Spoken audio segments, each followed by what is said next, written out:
vegetables, and a good amount of dressing. Tastes good, right? But is it actually good for you? Well, let me tell you that the food on your table has gone through more than you might know or even want to know. But these foods, there could be a serious future consequence for your health, and you don't even know it, but there could be. This is my proposition. The way food has been treated and processed will harm human health.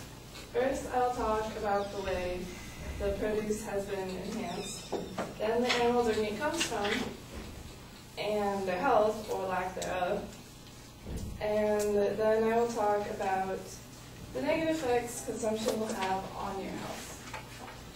Like I said, most of the produce we eat has been enhanced. The dressing you put on your salad could very well be genetically modified because of the crops that we use to make it. These are called GM foods, stands for genetically modified foods. An O Magazine article states that more than 85% of the corn and soy grown in the U.S. comes from seeds whose DNA has been altered to increase yield and to put a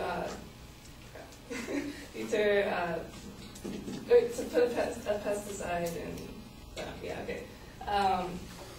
This corn and soy grown goes in much of our food, such as the dressing used on your salad and the bread used to make the sandwich or the burger. And now let's talk of the fast-growing salmon. I honestly don't even want to know how that works, or I don't want to know. Remember how I said that the majority of corn is modified? Keep that in mind for my next point. And my second point is animals on the farm are unhealthy. According to Ashley Lutz, a journalist for Business Insider, farmers have put the cattle on a natural diet of corn. And kind of say that cows don't eat corn, they eat grass, right? But they have them eating corn. And it's the same corn that has been genetically modified. She goes on to say that this diet of corn and grains causes cattle to create more manure. Thus, the cows are standing ankle deep in their own fecal matter. James Russell of the Agricultural Research Service says that low-fiber diets such as corn can cause illness in cattle. It is stressful for their bodies and can create ulcers, and also promotes E. coli to live in their digestive tract. Now let's move on to chicken. Keep in mind that much of this still applies to cattle. In the same article by Ashley Lutz, she states that chickens today weigh twice as much or half the time compared to chickens in 1950. And Edwards, a journalist for Mail Online, says that starting in the 1950s, farmers have been giving chicken, cattle, and pigs an antibiotic that causes them to gain weight quickly. This brings me to my next and final point, the negative effects consumption of these foods will have on our health. Edwards goes on to say that even low exposure to these drugs that are put in the animals would upset the balance of gut bacteria, and then would change the consumer's metabolism. And the change in metabolism can cause, when your kids eat these foods, their metabolism changes, and then they're more likely to be obese when they're older.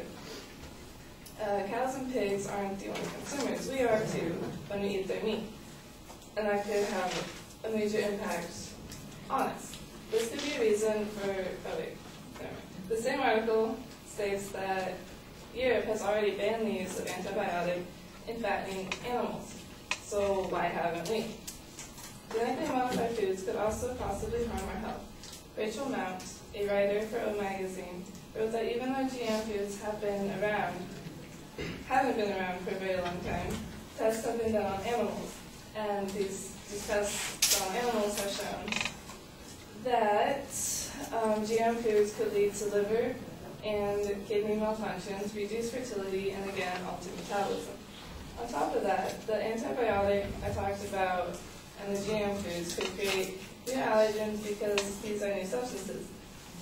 These bacteria could then become immune to antibiotics, and so we can't treat them. I'm not saying you're going to become fatally ill tomorrow, or that you'll even see the effects these foods have on you. But in the future, you very well could see changes in your children's or grandchildren's bodies, and you can tell that, not tell, but they will be unhealthy and more likely to become sick and have liver and kidney diseases. And simply put, whatever put in you, or whatever is put in animals is put in you when you eat it.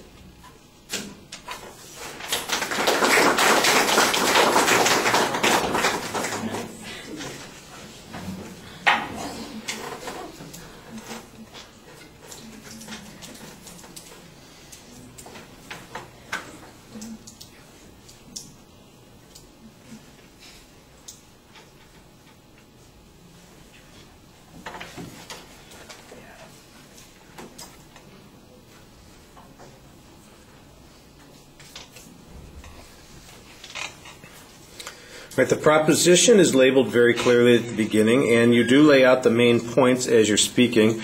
I think that you signposted the first and the second points pretty clearly. The third point got lost in the body of the speech. You have a tendency whenever you are uncertain to kind of drop your voice, and your articulation is a little bit less clear, and so sometimes your claims are not coming out as distinctly as they need to. When I can follow you, you usually do use declarative sentences on those supporting points, so that part is good. You've got a lot of factual data. It comes from a variety of sources. Some of it is not always complete. It sounds like you've got one article that you're quoting extensively, but it was not clear that it was all from the same source. Like I said, on the factual data, that's where most of that was. Then there were a couple of statistics and a piece of testimony to support your position as well. The biggest type of evidence that you're using here is a lot of hypotheticals, and I think that the hypotheticals suggest some risk, but they don't give us any level of degree of risk or probability. They just suggest, it's like, well, if you eat it, then it's in you. Okay, and if it's in me, so what? Where's the consequence? Do we have any data that says there's been a result? Any examples? Any statistics? The closest we get is an authority who says, that it's possible that this will happen some way down the road. There's a lot of hedges in these claims, so you need to be careful about that. It sounds like it needs a little bit more substantive material on it. All right, thank you.